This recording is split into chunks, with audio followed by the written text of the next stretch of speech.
क्या आप उस देश में रहना चाहते हैं जहां पेपर लीक्स पर सवाल पूछने वाले स्टूडेंट्स को सड़कों पर जानवरों की तरह पीटा जाता है? मैं किसी डिक्टेटर रूल कंट्री की बात नहीं कर रहा हूं। ये तस्वीर किसी और देश की नहीं, हमारे ही देश की कैपिटल न्यू दिल्ली की है। ये कहता है पुलिस, अगर पुलिस को मार्च ही रोकना था, वाटर कैनन गन यूज कर लेते। बच्चे थे ये, बच्चों को रोकने के लिए आपने टीयर गैस लाठी चार्ज रहा है, इतनी ब्रूटलिटी से। मैं कल जाकर मिलकर आया हूँ, एक लड़की आरएमएल में क्रिटिकल है, वो पुलिस वाले ने उसको यहाँ लाठी मारी है, यहाँ पर लाठी मारने की वजह से वो तुरंत बेहोश होकर सड़क पर गिर गई, जिसकी वजह से स्टैम्पीड हुआ। कल उसके परिवार वालों से मिला हूँ मैं, उसके परिवार वाले रो रहे थे, क्रिटिकल है वो लड़की।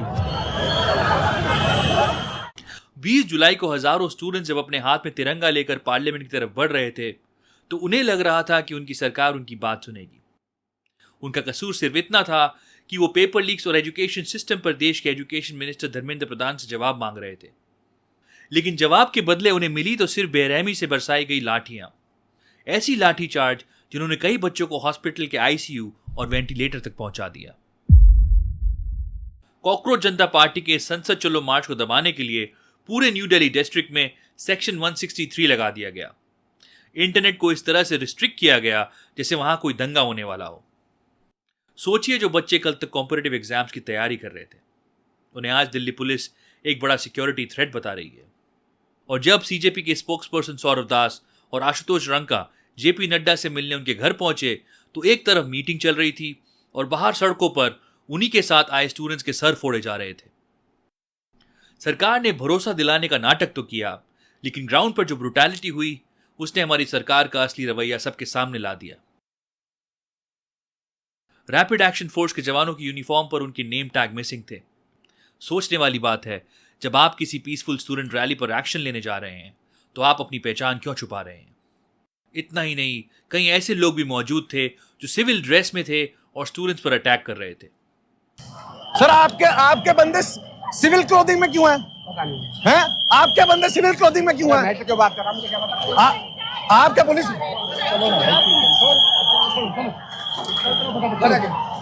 चल यार, आपके बंदे सिविल क्लोथिंग में क्यों हैं? आपकी नेम प्लेट क्यों नहीं है? ये तो बताओ, ये बताओ ना, आप बताओ तो सही। हम नागरिक हैं आपके देश के, आप बता क्यों नहीं रहे हो? आपका कोई कमिश्नर आके बताए।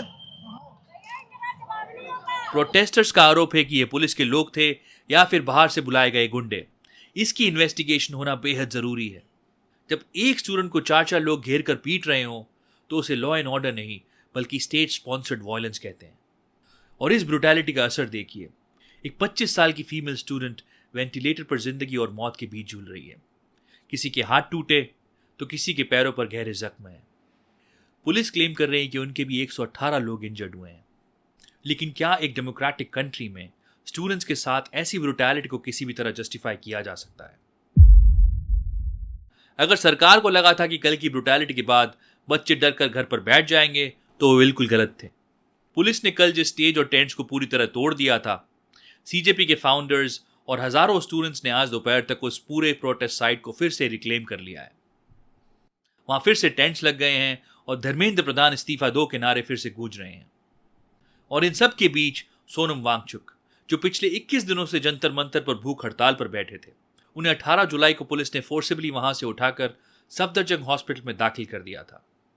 सोनम सर ने वहां से एक हैंड रिटन नोट लिखा था कि उन्हें इलीगल डिटेंशन में रखा गया है और उनका फोन तक छीन लिया गया है। लेकिन आज यानी 21 जुलाई को दिल्ली हाई कोर्ट ने एक बड़ा ऑर्डर पास किया है।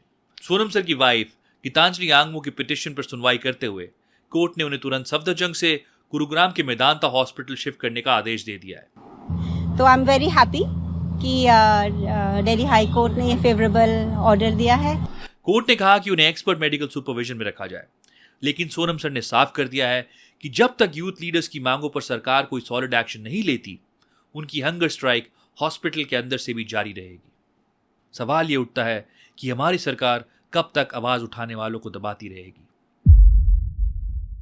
अब आते हैं सबसे बड़े सवाल पर जो पूरा देश पूछ रहा है।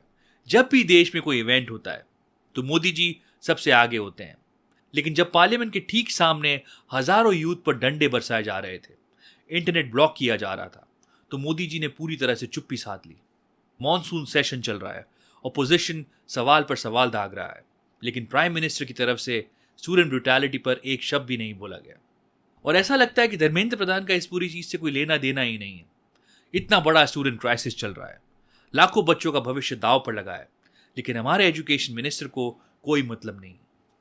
आज एलओपी राहुल गांधी और उनके साथ कांग्रेस वर्कर्स ने सीधा प्राइम मिनिस्टर के रेजिडेंस का घेराव कर दिया। राहुल गांधी ने साफ शब्दों में कहा कि जो सरकार हमारे देश की यूथ को जवाब देने की जगह उन पर डंडे बरसाती है, उसे एक पल भी सत्ता में रहने का हक नहीं है। उन्होंने एजुकेशन मिनिस्टर के साथ साथ पूरी लीडरशिप से जवाब मांगा है। आपको क्या लगता है? अपनी राय नीचे कमेंट सेक्शन में जरूर लिखें। मिलते हैं अगले वीडियो में। जय हिंद।